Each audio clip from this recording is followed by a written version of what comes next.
Today on Ministry Monday, I am speaking to Jennifer Runge. Hi, Jennifer. How are you? Hi, Amanda. I'm great. How are you? I'm well. I'm well. Thank you. Thank you for chatting with me today on Ministry Monday about lessons and carols. Woohoo! I know when we record this, it is technically still summertime, but we all know that we start to think far in advance. And so I thought this was a great conversation to have early on in the season so that if someone is listening and is interested in doing lessons and carols for the first time or the 10th time, they'll have this talk. So thank you for talking with me today. My pleasure. So today, let's start actually, just in case the listeners may not know who you are, would you mind giving a little bit of background on you as a director of sacred music? Sure. So I'm director of sacred music. I work for Parish of the Holy Eucharist, which is based in coastal Maine, about 10 miles north of Portland. And we're actually a clustered parish. We have four church buildings in our parish, Falmouth, Freeport, Gray, and Yarmouth. And I became director of sacred music here about 5 or 6 years ago. It had been sort of a slow run up. About 10 years ago, I started working sort of part time for them as a making music, praying twice early childhood music and movement teacher, as I had young kids at the time. And over the past decade, I've transitioned, as you say, into having kids full time in school, and I'm now full time director of music for the parish. Um, I mm, I've in that decade I've had opportunity to sing in the lessons and carols that pre-existed my directorship, and then had a chance to take over from the director and start crafting my own. So that's me in a Is nutshell. that is that your experience with lessons and carols? Is that how you got started singing in a lessons and carol service yourself? Yes, I wish I could say that I sang in them as a child. I didn't, although I grew up in church music ministry. Uh, we did not offer anything of this kind in my hometown church in Massachusetts. Um, my very first experience with it actually came in high school, and my director of music in high school, I was at a private boarding school. Uh, we did a lessons and carols in the chapel that was on campus. So that was my very first experience with it. It was more in the sort of non-denominational Protestanty tradition, but it was a beautiful chapel and it was a beautiful service, and we had a pipe organ and lots of singing. So, and I remembered that. So when I started working for this church here in Maine, it, like I said, it already existed as an event. Um, so I originally just joined the choir as a young mom, and that now that I'm director, I'm now fully in charge of planning it. Do you direct it as well? Oh yes, Hmm. absolutely, Hmm. beginning to end. Hmm. Uh, it feels like a concert to me. It feels like a very large choral choral concert in the Advent season. Hmm. So Hmm. yes, I conduct it. Do you find anything? Do you find any struggles with having it in the Advent season like that? Keeping in mind, you said you have such a high level of expectation for it, especially chorally. Yes. So we spoke before we went live here a little bit about that. And so for me, my background is in uh, choral music. I'm a master's in conducting, and I had spent about 12 years as a private school music teacher. So I was very much accustomed to having a huge choral concert at Christmas time. And so crafting a choral concert from beginning to end that has ebb and flow and variety of music and text, etc., not necessarily sacred, but has that sort of feel, was in my wheelhouse. So I think what I did is I took those experiences and I started inputting that knowledge into how I crafted lessons and carols. So it felt very normal and natural for me as a choral music educator to be creating a lessons and carols experience that tied the obviously the text of the lessons to a musical work or two, because sometimes I couldn't choose.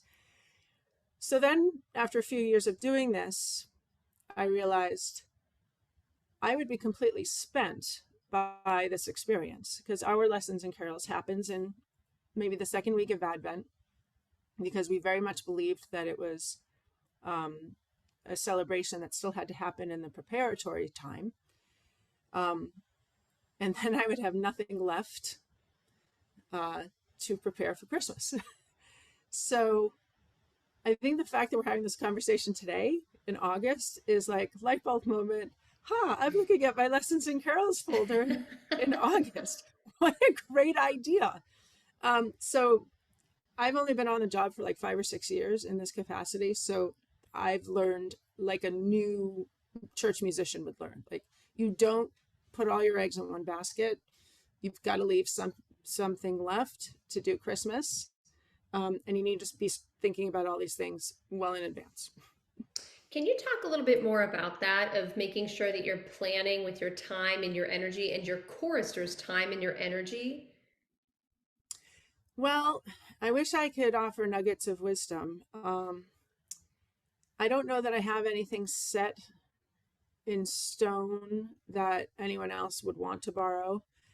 I I think I really tend to work organically, and I think what I mean by that is the music I choose drives when I rehearse it.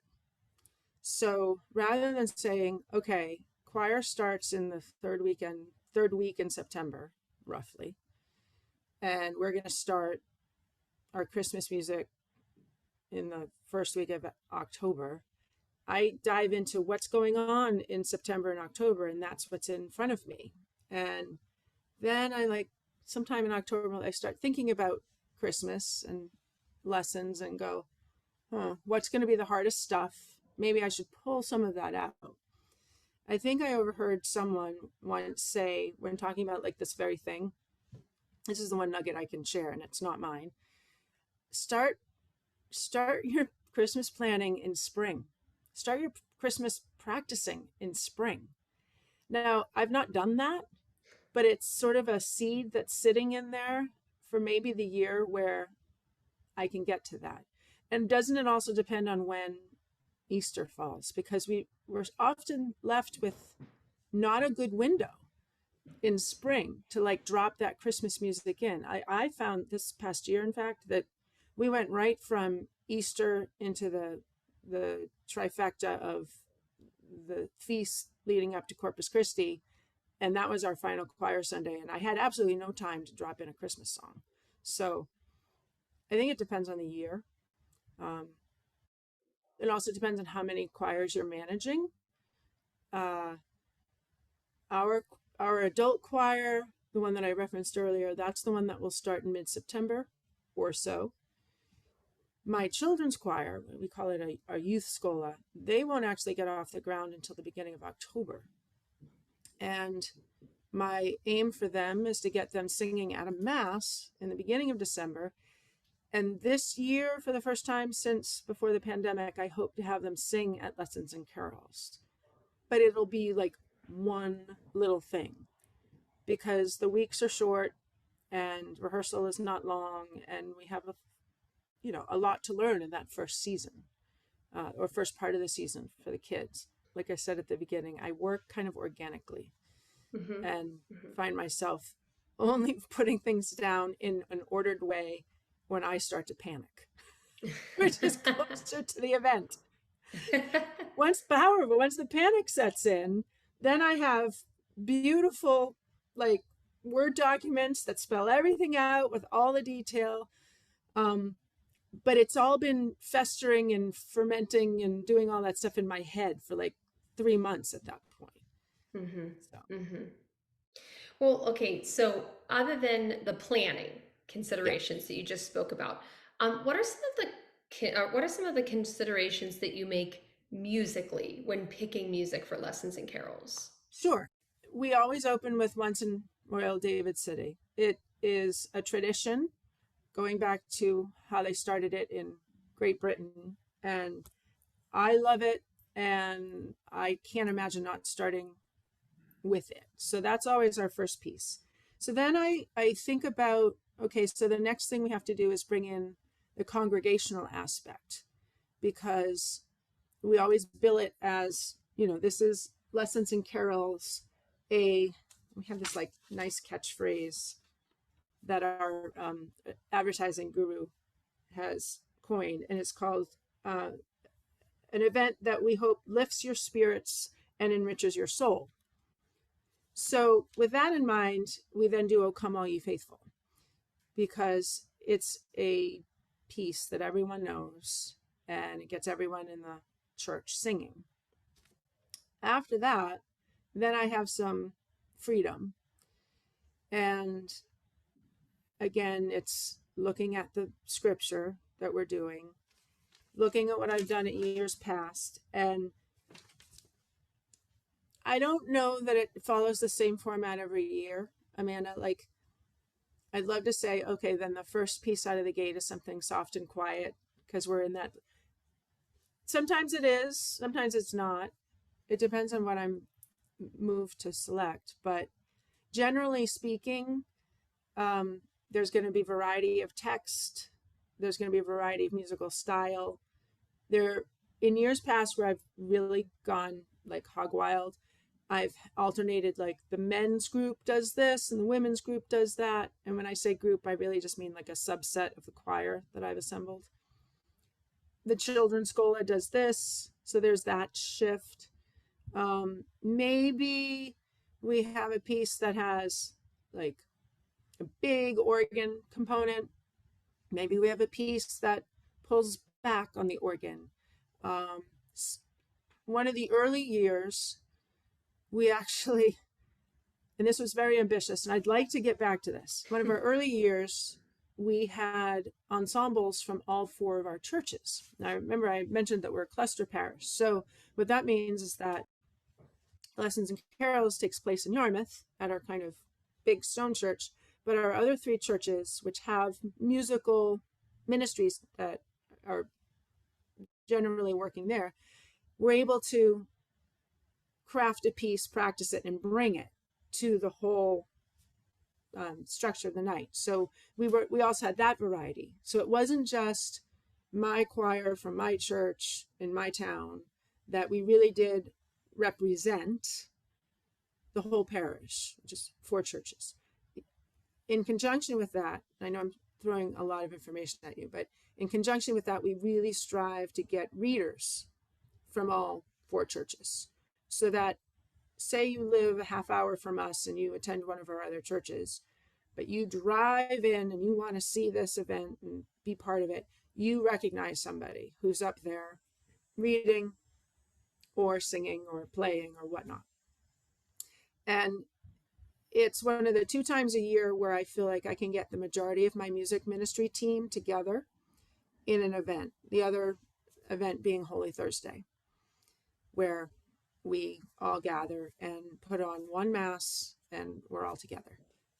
I have 7 music ministers who work for the church, and one aspect of my job is to manage what they do in all of their places. And so they're all exceptional musicians. I'm really blessed and very lucky. And when we are able to come together and make music together rather than separately, it's incredible. It's a huge gift, both to us and to the parish, because things really go up a notch when we're together. So I love that. And yeah. you answered the next question I had down on my notebook, which was, what are some of the parish considerations you make for the entire cluster for lessons Yes, and carols? So you talked about exactly. readers. You talked about making sure that each choir from each parish is involved. Do you see maybe in the future, or maybe it's already happening, where each respective like sub-director or assistant director help with the planning of lessons and carols? Is that something you would ever Oh, see? that would be great. Uh, in terms of, well, and the other thing that would be great is if we actually rotated where lessons and carols occurs. Yes. We have 4 very different churches in terms of buildings. So it would be a different experience in each space. Um, by default, it's just happened at our church in Yarmouth because it's the most churchy. Look, I mean, it's a big stone church. It has a pipe organ, and acoustically for singing, it's the best of the four. Mhm. But that doesn't eliminate the others as possible places to have it happen. Um, I just gave me an idea. Maybe I'll ask them if they want to help plan. Take a little bit off my plate. Right? Yeah. So let's talk a little bit more about the music. So where do you look for new lessons in carols music? Where don't I look? I look everywhere. Um, Down the rabbit hole of the internet. Those of us who do this probably know what I'm talking about. You, uh, YouTube. I just do Google searches where I put in lessons and carols. I put in Advent as a keyword, so maybe I'm getting more selections that fit that season better than, say, a Protestant lessons and carols, which I think in some places they do it on Christmas Eve. And this I have not understood, like how you can possibly pull that off. But some of some of the great British cathedrals, I think, have larger budgets than we have. Um, so yeah, I look online. I And online can be anywhere from what's happening in colleges and universities in America. I've definitely looked at like the Catholic universities in the Boston area and other places because they tend to have their college students, which means they're doing some pretty significant repertoire. And then I'll listen and see if I hear anything or find anything. Obviously, go back to the originals that were done in Great Britain. Those are usually outside of our ability, um, pieces by John Rutter and whatnot. But I keep them in mind because that's that's sort of the standard that I'd love to be at, even though we're not there. Um, so the hymns are your classics that the congregation will know. Come, thou long expected Jesus, comfort, comfort, O my people, of the Father's love begotten, O come, Emmanuel, Christ circle round us. All of this is in our OCP hymnal. When I'm looking for other stuff, yeah, then I'm looking at the websites that give me choral anthems, um, things that the choir can learn. It's got to have a sophisticated enough, I don't want to say melody, but it has to be well crafted. My standards are usually pretty high because of my years of experience in choral music education. So it's going to be a well crafted piece. But it can't be so difficult that we can't learn it in 1 hour a week with people who are volunteers in church music ministry and all that goes with that. I Mhm. don't probably need to explain that, but Mhm. people come and go, people are in and out, people travel. You just can't rely on the commitment that you would if you were a collegiate choral director and you were getting ready for lessons at the end of November, early December. Um, I imagine that there are choir directors in the colleges and universities who capitalize on that. They've got their students all semester. They come back from Thanksgiving and boom, they do it. And they know that that's really their big Christmas concert because Right. everyone's gone. Everyone's gone for Christmas. Mhm. We have to balance that ambition. I should say, I have to balance that ambition with not having students, first of all, having people who live lives, work jobs, have families, including myself, and the fact that Christmas season, like, just it consumes us. You know, you have to get through Thanksgiving, and then you're like, oh my gosh, it's barreling down the pike. Here it comes. And somewhere in there, we have to make lessons and carols happen. And like I said earlier, not forget that Christmas is coming. And that's kind of Yes. also important. And Mhm. gosh, it's this year where we have Advent in the morning of, Hmm. we have Advent 4 in the morning. Yeah.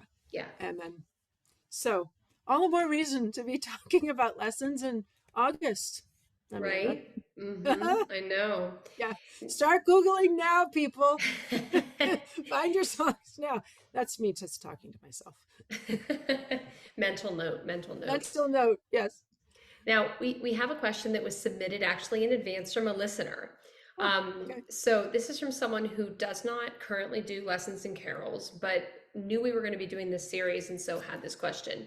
Um, Yes. would there ever be, or do you think it would ever be a good idea to do lessons and carols and maybe kind of tweak it slightly so that it would be more like a Vesper evening setting or something that maybe not traditionally is the 8 lessons and carols, but has the same type of idea where there's an alternatum of readings and maybe a hymn, and maybe not even choir music, but something like readings and a hymn, readings and a hymn. Do you think that could work?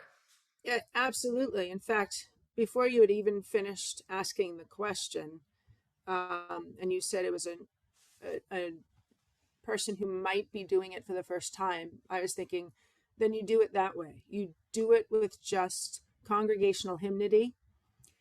If you have a choir, they're there as support, and you have your first experience with readings and hymnody, and everyone goes home happy. Oh, and you have a cookie reception afterwards, Yes. which is something that we do, right? That's something we do.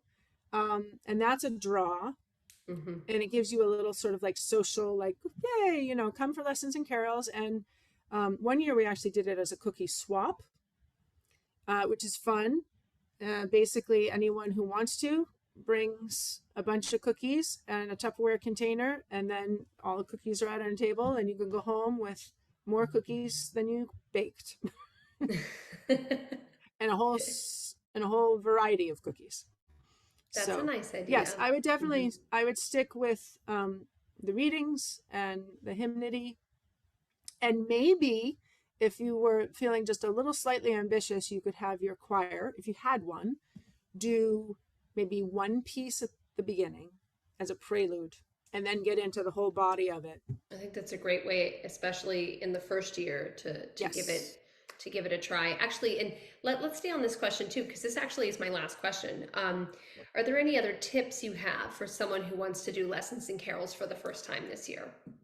What the first thing that comes to mind actually is think about what day of the week and what time of the day you're going to offer it. We've experimented because we've had to. I think initially out of the gate, we chose a Tuesday night at 7. Sounds nice on paper. Well, a Tuesday night at 7 in early December in the Northeast, when it's been black as night since 4 p.m. and is cold, isn't so appealing to maybe your more elderly population who might Hmm. actually enjoy this. Hmm. Tuesday night at 7 doesn't really work for families who are already really fatigued and don't need another night out because their kids are having Christmas concerts and whatnot. So we then bounced over to Sunday afternoon at 2. For us, when we had an 11 o'clock mass, that didn't generally get out till 12. The 2 o'clock was a little tight. Like, okay. So we then bounced it back to 4, gave our musicians a little bit of time to go home, catch their breath. And then it made sense. We came back, did the lessons and carols, then had the cookie swap right at dinner time. So Nice. all the kids home, all juiced up on sugar, but people at least got home by a reasonable hour. Um, yeah, we're in Maine, so the sun hits us first, but it also leaves us first in December. Um, so those things for us were considerations. Wherever you are in the country, you will know the best time, or you may not know it the first year, but you'll figure out, oh, that wasn't such a great time. So trying to find the time where this will draw a crowd, I think that's an important point. Advertise, advertise, advertise, and then advertise. Because even if you keep it simple, even if you decide, okay, the first one we're going to do is just the readings and the hymnody, you're still going to be putting time and effort into this. And you don't want to have the same amount of people sitting in the pews as you have sitting in the choir, because you failed to talk it up at all the masses, failed to put it in the bulletin, failed to advertise it locally. We have a diocesan director of communications who's fantastic, who, if I send him, hey, this is going to be happening, he turns it into this gorgeous press release and then blasts it to everybody in the diocese. So, yeah, media coverage. What I mean by that, not like the local news, but, social media, etc. If you've got a website, if you've got Facebook, if you've got Twitter, whatever, early November, start talking about it.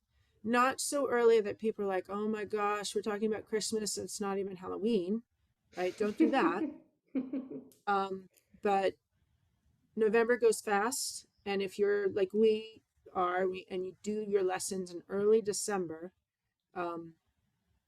people need to know about it and plan.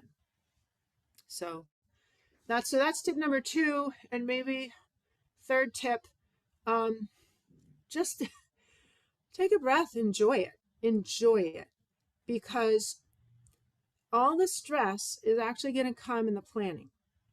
Calling people, if you can find somebody in your office who knows the lectors, put them on the task of calling people to be the readers, because you're thinking about music.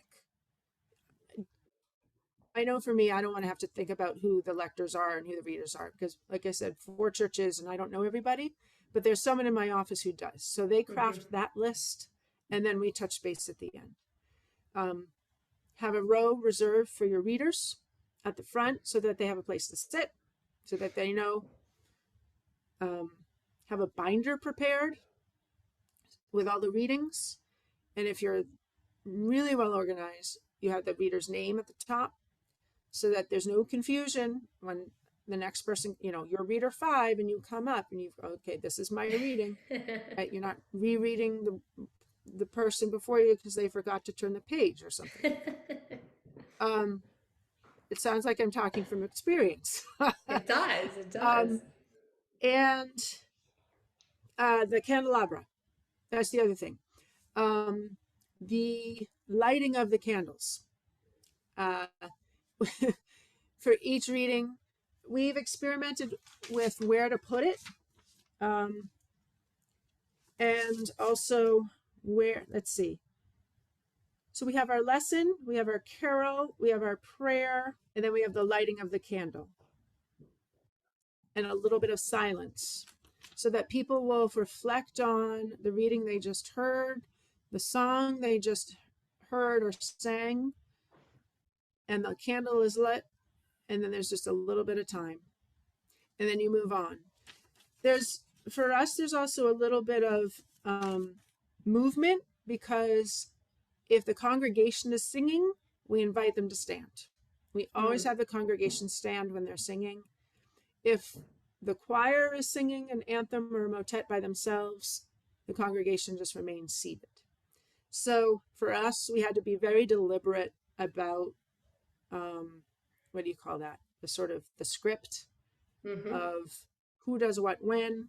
Yep. And we provide that for the congregation as well. So it's in their program. So everything that you could possibly think about in terms of, okay, when is this person going to come up, and what does the congregation need to do, and what hymn number is it?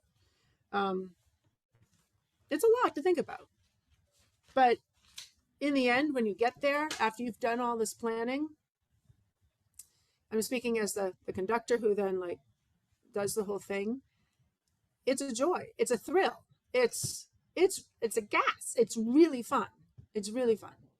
And it goes super fast, boom, 9 lessons. And you're like, okay, I guess we did it. I Thank you. guess it's time for cookies now.